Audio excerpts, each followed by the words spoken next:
नमस्कार मित्रों, आपका स्वागत है हमारे YouTube चैनल पर। पिछले वीडियो में हमने देखा कि किस तरह से पुराण और महाभारत या जिस तरह से जो पुराण बने हुए हैं उनमें अंतर क्या है, किस तरह से महाभारत और पुराण एक दूसरे से भिन्न और अलग है। आज हम जानेंगे वंश परिचय के विषय में। योगेश्वर श्री कृष्ण का वंश क्या था और उस वंश में रहने वाले जो लोग थे वो किस तरह का व्यवहार करते थे और असल में कृष्ण का वंश कैसा था। तो शुरू करते हैं। कृष्ण भगवान यदुवंशी थे, इसमें कोई संदेह नहीं। भागवत पुराण के अनुसार यदु महाराज ययाति के पुत्र थे, यानी जो यदु महाराज जिनसे यदुवंश चला है वो ययाति के पुत्र कहे गए थे भागवत पुराण के अनुसार। यह वंश अत्रि से आरंभ होता है। अत्रि के पुत्र समाज चंद्रमा कहे गए हैं। इन्हीं से इस वंश का नाम चंद्रवंश भी प्रसिद्ध हुआ। ययाति तक की वंश परंपरा इस प्रकार है: अत्रि, चंद्र, बुध, इला, पुरुरवा, आयु, नहुष, ययाति। ययाति के शर्मिष्ठा और देवयानी नामक दो रानियां थीं, जिनसे उनके 5 पुत्र उत्पन्न हुए। शर्मिष्ठा के द्रुम, अनु और पुरु, देवयानी से यदु और पुरुवसु। पुरु के वंश में दुष्यंत, भरत, पुरु आदि विश्व प्रसिद्ध राजा हुए। दुर्योधन, युधिष्ठिर आदि पौरव इसी पुरु के वंशज थे। कृष्ण और यादव यदु की संतान थे। हरिवंश के विष्णु पर्व में यादवों को इक्ष्वाकु वंशी बताया गया है। कृष्ण के वंश का विवेचन करते हुए बंकिम चंद्र बड़ी कठिनाई में पड़ गए। ऋग्वेद में उन्हें ययाति, नहुष, यदु, तुर्वसु आदि अनेक ऐतिहासिक दिख पड़ने वाले नाम दृष्टिगोचर हुए। उनके लिए समस्या यह थी कि यदि वेद कथित ये नाम इतिहास की व्यक्तिवाचक संज्ञाएं हैं, बहुत परवर्ती पुराणों में वर्णित इन्हीं नामों से अभिहित होने वाले व्यक्तियों में उनकी संगति या सामंजस्य कैसे स्थापित किया जाए। आप समझिए कि जो नाम वेदों में है, यानी जिनकी संज्ञा वेदों में दी गई है, वो किसी इतिहास के व्यक्ति के नाम पर भी वो नाम आए हैं। इससे एक बहुत बड़ा भ्रम पैदा हो जाता है कि वो वेद वाला उसकी कहानी बताऊं या जो इतिहास में जो कहानी थी उसका वर्णन यहाँ करूं। तो ये सामंजस्य उनके मन में स्थापित हुआ। यद्यपि वेदोक्त पुरुरवा, उर्वशी के कथानक तथा विष्णु के त्रिपादों जैसे वैदिक रूपकों का स्पष्टीकरण करते समय उन्होंने यह स्वीकार किया कि वेदों में रूपक का बीज अत्यंत सूक्ष्म रूप में मिलता है, उसी को पुराणों में उपन्यास के ढंग पर नमक मिर्च लगाकर बहुत नवीन रूप में दे दिया जाता है। बात यह है कि वेद में लौकिक इतिहास की सत्ता स्वीकार करने के कारण ही उनके समक्ष यह कठिनाई आई है और इसका कारण वेदार्थ करने की प्राचीन नैरुक्त पद्धति से अनभिज्ञता है। यानी आप नैरुक्त से बिल्कुल भी जुड़े हुए न रहने के कारण ही इस भ्रम में फंस जाते हैं। भारतीय मत विश्वास के अनुसार वेद अनादि ईश्वरीय ज्ञान है और इसमें किसी भी प्रकार का लौकिक इतिहास बिल्कुल नहीं है। यहाँ तक कि आज तक जो इतिहास मानव इतिहास नहीं है जो आज तक घटित हुआ। महर्षि यास्क ने अपने निरुक्त शास्त्र में यह माना कि वेद के सब पद यौगिक हैं, अतः उनका व्युत्पत्ति लभ्य अर्थ यानी रूट मीनिंग ही ग्रहण किया जाना चाहिए। यास्क प्रतिपादित इसी वेदार्थ शैली को स्वीकार कर प्राचीन वेद भाष्यकारों ने वेदार्थ को स्फुट करने का प्रयास किया। यह दूसरी बात है कि सायण आदि अनेक मध्यकालीन भाष्यकारों के सर्वांश में यास्क द्वारा निर्धारित वेदार्थ प्रक्रिया का परिपालक नहीं किया गया और यत्र तत्र वेद में लौकिक इतिहास व्यक्तियों, स्थानों, नदी, पर्वत आदि के विशिष्ट नामों तथा उनसे संबंधित लौकिक इतिहास परक आख्यानों का वेदों में उल्लेख कर उसके मौलिक रूप को विकृत कर दिया गया। यानी भाष्यकारों ने नैरुक्त पद्धति को न अपनाते हुए वेदों के नाम पर जो मनगढ़ंत कहानियां अपने हिसाब से रची वो भौतिक इतिहास के रूप में रच दी और इसी से पाखंड प्रारंभ हो गया। यदि पुरातन आर्य विश्वास के अनुसार वेदों को परमात्मा का अनादि ज्ञान स्वीकार कर लिया जाता है, तो बंकिम चंद्र ने जिन मंत्रों में यदु, तुर्वसु और नहुष आदि भारतीय इतिहास के राजाओं के तथाकथित इतिवृत्त को तराशा है वह मिथ्या सिद्ध हो जाएगा।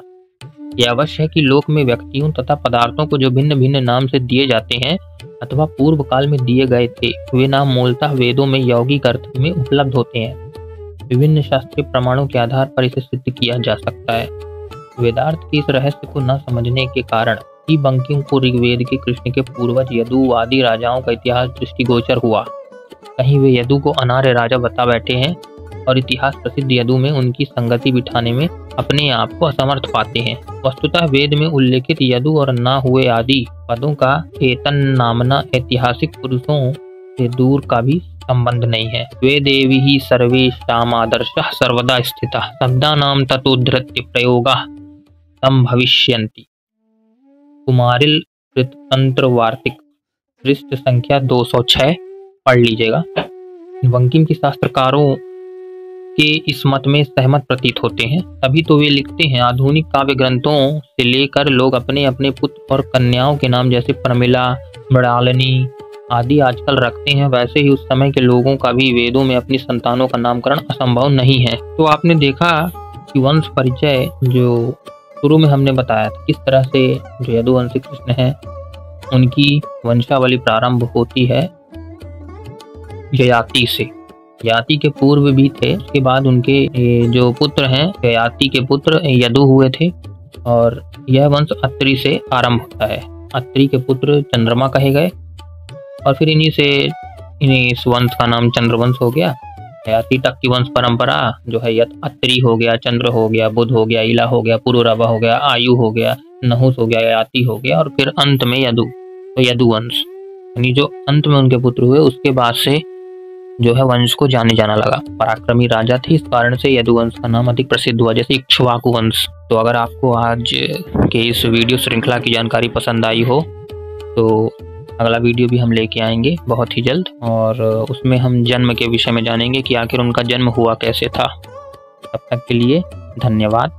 चैनल में बने रहने के लिए आपका बहुत बहुत धन्यवाद। आगे भी बने रहिएगा, ऐसे ही सहयोग देते रहिए। धन्यवाद।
इसमें कोई संदेह नहीं। भागवत पुराण के अनुसार यदु महाराज ययाति के पुत्र थे, यानी जो यदु महाराज जिनसे यदुवंश चला है वो ययाति के पुत्र कहे गए थे भागवत पुराण के अनुसार। यह वंश अत्रि से आरंभ होता है। अत्रि के पुत्र सुदामा चंद्रमा कहे गए हैं। अत्रि के पुत्र चंद्रमा कहे गए हैं, इन्हीं से इस वंश का नाम चंद्रवंश प्रसिद्ध हुआ है। यानी कि कृष्ण यदुवंशी थे। भागवत पुराण के अनुसार यदु महाराज ययाति के पुत्र थे, यानी जो जिनसे ये पूरा यदुवंश चला है वो यदु महाराज ययाति के पुत्र थे। यह वंश अत्रि से आरंभ होता है। अत्रि के पुत्र चंद्रमा कहे गए हैं, इन्हीं से इस वंश का नाम चंद्रवंश भी प्रसिद्ध हुआ। ययाति तक की वंश परंपरा इस प्रकार है: अत्रि, चंद्र, बुध, इला, पुरुरवा, आयु, नहुष, ययाति। ययाति के शर्मिष्ठा और देवयानी नामक 2 रानियां थीं, जिनसे उनके 5 पुत्र उत्पन्न हुए। शर्मिष्ठा के द्रुम्ह, अनु और कुरु, देवयानी से यदु और तुर्वसु। कुरु के वंश में दुष्यंत, भरत, कुरु आदि विश्व प्रसिद्ध राजा हुए। दुर्योधन, युधिष्ठिर आदि पौरव इसी कुरु के वंशज थे। कृष्ण और यादव यदु की संतान थे। हरिवंश के विष्णु पर्व में यादवों को इक्ष्वाकु वंशी बताया गया है। कृष्ण के वंश का विवेचन करते हुए बंकिम चंद्र बड़ी कठिनाई में पड़ गए। ऋग्वेद में उन्हें ययाति, नहुष, यदु, तुर्वसु आदि अनेक ऐतिहासिक दिख पड़ने वाले नाम दृष्टिगोचर हुए। उनके लिए समस्या यह थी कि यदि वेद कथित ये नाम इतिहास की व्यक्तिवाचक संज्ञाएं हैं, बहुत परवर्ती पुराणों में वर्णित इन्हीं नामों से अभिहित होने वाले व्यक्तियों में उनकी संगति या सामंजस्य कैसे स्थापित किया जाए। आप समझिए कि जो नाम वेदों में है यानी जिनकी संज्ञा वेदों में दी गई है वो किसी इतिहास के व्यक्ति के नाम पर भी वो नाम आए हैं। तो इससे एक बहुत बड़ा भ्रम पैदा हो जाता है कि वो वेद वाला उसकी कहानी बताऊं या जो इतिहास में जो कहानी थी उसका वर्णन यहाँ करूं। तो ये सामंजस्य उनके मन में स्थापित हुआ। यद्यपि वेदोक्त पुरुरवा उर्वशी के कथानक तथा विष्णु के त्रिपादों जैसे वैदिक रूपकों का स्पष्टीकरण करते समय उन्होंने यह स्वीकार किया कि वेदों में रूपक का बीज अत्यंत सूक्ष्म रूप में मिलता है, उसी को पुराणों में उपन्यास के ढंग पर नमक मिर्च लगाकर बहुत नवीन रूप में दे दिया जाता है। बात यह है कि वेद में लौकिक इतिहास की सत्ता स्वीकार करने के कारण ही उनके समक्ष यह कठिनाई आई है और इसका कारण वेदार्थ करने की प्राचीन नैरुक्त पद्धति से अनभिज्ञता है। यानी आप नैरुक्त से बिल्कुल भी जुड़े हुए न रहने के कारण ही इस भ्रम में फंस जाते हैं। भारतीय मत विश्वास के अनुसार वेद अनादि ईश्वरीय ज्ञान है और इसमें किसी भी प्रकार का लौकिक इतिहास बिल्कुल नहीं है। यहाँ तक कि आज तक जो इतिहास मानव इतिहास नहीं है उसमें जो आज तक घटित हुआ। महर्षि यास्क ने अपने निरुक्त शास्त्र में यह माना कि वेद के सब पद यौगिक हैं, अतः उनका व्युत्पत्ति लभ्य अर्थ यानी रूट मीनिंग ही ग्रहण किया जाना चाहिए। यास्क प्रतिपादित इसी वेदार्थ शैली को स्वीकार कर प्राचीन वेद भाष्यकारों ने वेदार्थ को स्फुट करने का प्रयास किया। यह दूसरी बात है कि सायण आदि अनेक मध्यकालीन भाष्यकारों के सर्वांश में यास्क द्वारा निर्धारित वेदार्थ प्रक्रिया का परिपालक नहीं किया गया और यत्र तत्र वेद में लौकिक इतिहास व्यक्तियों, स्थानों, नदी, पर्वत आदि के विशिष्ट नामों तथा उनसे संबंधित लौकिक इतिहास परक आख्यानों का वेदों में उल्लेख कर उसके मौलिक रूप को विकृत कर दिया गया। यानी भाष्यकारों ने नैरुक्त पद्धति को ना अपनाते हुए वेदों के नाम पर जो मनगढ़ंत कहानियां अपने हिसाब से रची वो भौतिक इतिहास के रूप में रच दी और इसी से पाखंड प्रारंभ हो गया। यदि पुरातन आर्य विश्वास के अनुसार वेदों को परमात्मा का अनादि ज्ञान स्वीकार कर लिया जाता है तो बंकिम चंद्र ने जिन मंत्रों में यदु, तुर्वसु और नहुस आदि भारतीय इतिहास के राजाओं के तथाकथित इतिवृत्त को तराशा है वह मिथ्या सिद्ध हो जाएगा। यह अवश्य है कि लोक में व्यक्तियों तथा पदार्थों को जो भिन्न भिन्न नाम से दिए जाते हैं अथवा पूर्व काल में दिए गए थे वे नाम मूलतः वेदों में यौगिक अर्थ में उपलब्ध होते हैं। विभिन्न शास्त्रीय प्रमाणों के आधार पर इसे सिद्ध किया जा सकता है। वेदार्थ के इस रहस्य को न समझने के कारण ही बंकिम को ऋग्वेद के कृष्ण के पूर्वज यदु आदि राजाओं का इतिहास दृष्टिगोचर हुआ।